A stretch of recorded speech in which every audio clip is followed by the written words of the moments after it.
Ken Karunas and gang டைரக்ஷன்ல Ken Karunas, Devadarshini, Suraj வெஞ்சிரமோடு, Meenakshi Dinesh, Anishma Anilkumar, பிரியான்ஷி Yadav நடிச்சு இப்போ தியேட்டர்ஸ்ல ரன் ஆயிட்டு இருக்க ரொமான்டிக் காமெடி என்டர்டெய்னர் தான் யூத். 10th ஸ்டாண்டர்ட்ல ரொம்ப அதிகமாக ஸ்கோர் பண்ணலனாலும் 35, 36, 37ன்னு ஜஸ்ட் பார்டரில் பாஸ் பண்ணுறாரு கென் கருணாஸ். 12th ஸ்டாண்டர்டும் எப்படியாச்சும் இதே மாதிரி நம்ம சாமி கிட்ட வேண்டிக்கிட்டா பாஸ் ஆகி ஃப்யூச்சரில் ஒரு ஐஏஎஸ்ஸாக வந்துடுவான்னு கென்னோட அம்மா தேவதர்ஷினி ரொம்பவே நம்பி வேண்டிக்கிறாங்க. ஆனால் கென்னோட அப்பா சூரஜ் வெஞ்சிரமோடு இதெல்லாம் எங்கே உருப்பிட போகுதுன்னு ஆரம்பத்திலேயே ஒரு கான்ஃபிடன்ஸோடு இருக்காரு. இது ரெண்டையுமே கண்டுக்காத கென் நமக்கு லைஃப்பில் ரொம்ப முக்கியம் லவ் லவ் லவ் மட்டும்தான்னு எப்படியாச்சும் ஒரு பொண்ணை லவ் பண்ணிடணும்னு இருக்காரு. ஸோ இப்போ 11th 12th ஸ்கூல் லைஃப்பில் இவர் கிராஸ் பண்ணுற பொண்ணுங்களில் இவர் தேடுற உண்மையான லவ் கிடைச்சுதா? அம்மா ஆசைப்பட்ட மாதிரி 12th ஸ்டாண்டர்டை ஃபெயில் ஆகாமல் பாஸ் பண்ணுறாரா இல்லையா? ஃபைனலாக என்ன ஆகுதுங்கிறது தான் யூத். இந்த படத்தோட run time 2 hours and 22 minutes. படம் ஆரம்பிச்சது டீசெண்டாகவே ஸ்டார்ட் ஆச்சு. ஸ்லோவாக சீன்ஸை ஸ்டேஜ் பண்ணி காமெடிஸ்லாம் நேச்சுரலாக செட்டப் பண்ணியிருக்காங்க. ஸ்கூல் லைஃப்பில் நடக்கிற பல நாஸ்டாலஜிக் மூமெண்ட்ஸை நல்லாவே போர்ட்ரே பண்ணியிருக்காங்க. First half more into fun zone தான் சொல்லணும். ஸ்டில் அங்கங்கே சில மைல்டான எமோஷனல் சீன்ஸுமே நல்லாவே கனெக்ட் ஆகுது. காமெடிஸ்லாம் மோஸ்ட்டாக நல்லாவே சிரிக்கவும் வைக்குது. இன்டர்வெல் பிளாக் செம சிம்பிள்னாலும் அந்த மூமெண்ட்டோட ஸ்டேஜிங்கே ஹிலேரியஸாக இருந்துச்சு.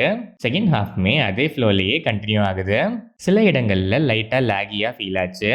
ஆனால் அனிஷ்மாவோட லவ் ட்ராக்ல அகெயின் பிக்கப் ஆகி பழைய ஃபார்முக்கே கொண்டு வந்துட்டாங்க. டுவர்ட்ஸ் கிளைமேக்ஸ் ஃபன் மோட்லேருந்து எமோஷனல் ஜோனுக்கு ட்ராக் சேஞ்ச் ஆகுது. ஆனால் அந்த போர்ஷன்ஸுமே ரொம்பவே நல்லாவே கனெக்ட் ஆகுது. ஸ்டேஜிங் அந்தளவுக்கு நீட்டாக பண்ணியிருக்காங்க. கிளைமேக்ஸுமே அவ்வளோ ஆப்டாக இருந்துச்சு. எமோஷ்னல் இம்பேக்ட் பர்சனலாக நிறைய பேருக்கு நல்லாவே கனெக்ட் ஆகும். கென் கருணாஸ் ஆக்டராக மட்டும் இல்லாமல் டெபியூட் டைரக்டராகவும் நல்லாவே ஷைன் ஆகுறாரு. ஃபன் ட்ராக், எமோஷ்னல் ஜோன் ரெண்டுலேயுமே ஆக்டிங்லேயும் நல்லாவே ஸ்கோர் பண்ணுறாரு.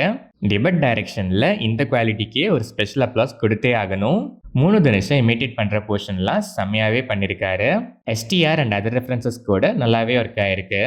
தேவதர்ஷினி அம்மாவா இவங்களோட கேரக்டரைசேஷன் அவ்வளோ அழகாக இருந்துச்சு. நிறைய பேருக்கு பர்சனலாக நல்லாவே கனெக்ட் ஆகும். அந்த நிறைய பேரில் நானும் ஒருத்தன் தான். சூரஜ் வெஞ்சிரமோடு ஃபன் ஆங்கிளில் நல்லாவே சிரிக்க வைக்கிறாரு. ஆனால் அதை தாண்டி எமோஷ்னல் ஆங்கிள் தான் இந்த படத்தோட மேஜர் ஹைலைட்னு சொல்லலாம். எமோஷனல் கனெக்ட் அந்த சீனில் ரொம்பவே ஸ்ட்ராங்காகவே இருந்துச்சு. Meenakshi Dinesh cute character arc initial போர்ஷன்ஸில் தான் வராங்க. லேட்டர் ஹாஃபில் ஸ்க்ரீன் ஸ்பேஸ் இல்லைனாலும் நல்லாவே பெர்ஃபார்ம் பண்ணியிருக்காங்க. பிரியான்ஷி யாதவ் லிமிட்டட் ஸ்க்ரீன் டைம்னாலும் ஸ்கோப் நல்லா இருந்துச்சு, நல்லாவே பெர்ஃபார்ம் பண்ணியிருக்காங்க. அனிஷ்மா அனில்குமார் லேட்டாக என்ட்ரி கொடுத்தாலும் கேரக்டரைசேஷன் அண்ட் பெர்ஃபார்மன்ஸ் அவ்வளோ கியூட்டு. முட்டை கலக்கி போர்ஷன்ஸ்லாம் செம வைபு. அதர் ஆர்டிஸ்ட் எல்லாரோட கேரக்டரைசேஷன் அண்ட் பெர்ஃபார்மன்ஸுமே டீசெண்டாகவே இருந்துச்சு. Technical aspects of the film, cinematography, colour டோன்லாம் படத்துக்கு ஆப்டாக, விஷுவல்ஸ் கலர்ஃபுல்லாக இருந்துச்சு. சாங்ஸ் அண்ட் பேக்ரவுண்ட் ஸ்கோர்ஸ் நிறைய இருந்தாலும் எல்லாமே படத்துக்கு ஆப்டாக சோல்ஃபுல்லாகவும் இருந்துச்சு. எடிட்டிங் பேட்டர்னுமே பக்காவாக இருந்துச்சு. ஓவராலாக பார்த்தா சிம்பிளான ஸ்டோரி லைன். இனிஷியல் ஸ்டேஜிங் கொஞ்சம் ஸ்லோவாக இருந்தாலும் போக போக படத்தில் நல்லா ஜெல்லாகி பார்க்குற மாதிரி ஸ்க்ரீன் பிளே ஃபேர்லி இன்ட்ரெஸ்டிங்காகவும் என்டர்டெய்னிங்காகவும் இருந்துச்சு. நாஸ்டாலஜிக் மூமெண்ட்ஸ்லாம் பக்காவாக கேப்சர் பண்ணியிருக்காங்க. ஃபர்ஸ்ட் ஹாஃபில் மைல்டாக எமோஷனல் டச் இருந்தாலும் ஃப்ரெண்ட்ஸ் கூட என்ஜாய் பண்ணுறதுக்கு ஃபன் மேக்ஸாகவே இருந்துச்சு. நானும் என் ஃப்ரெண்ட்ஸுமே பார்த்து நல்லா என்ஜாய் பண்ணோம். செகண்ட் ஹாஃப்மே சிமிலர் ஃப்ளோவில் தான் ஸ்டார்ட் ஆகுது. கிளைமேக்ஸ் கிட்ட எமோஷனல் ஜோனுக்கு சேஞ்ச் ஆனாலும் அந்த சேஞ்சுமே ஆடாக இல்லாமல் ரியலிஸ்டிக்காக நல்லாவே இருந்துச்சு. பர்சனல் கனெக்ட் நல்லா ஸ்ட்ராங்காகவே இருந்துச்சு. அதுவும் தேவதர்ஷினி, சூரஜ் வெஞ்சிரமோட போர்ஷன்ஸ்லாம் மேஜர் ஹைலைட்ஸ்னே சொல்லலாம். கிளைமேக்ஸ் பக்கா ஆப்டு. சில இடங்களில் சில மைனர் லேக்ஸ் தவிர பெருசாக எந்த மைனஸஸும் இல்லாத ஒரு க்ளீன் என்டர்டெய்னர் தான் யூத். யூத்ஃபுல்லாக ஃப்ரெண்ட்ஸோட ஒரு 2.5 மணி நேரம் ஒரு மெசேஜோட ஒரு என்டர்டெய்னர் பார்த்து என்ஜாய் பண்ணுங்கிற மைண்ட் செட்டில் இருக்க யூத் ஆடியன்ஸ் கண்டிப்பாக ஒன்ஸ் கென் அண்ட் கேங்கோட இந்த யூத்தை மீட் பண்ணலாம்.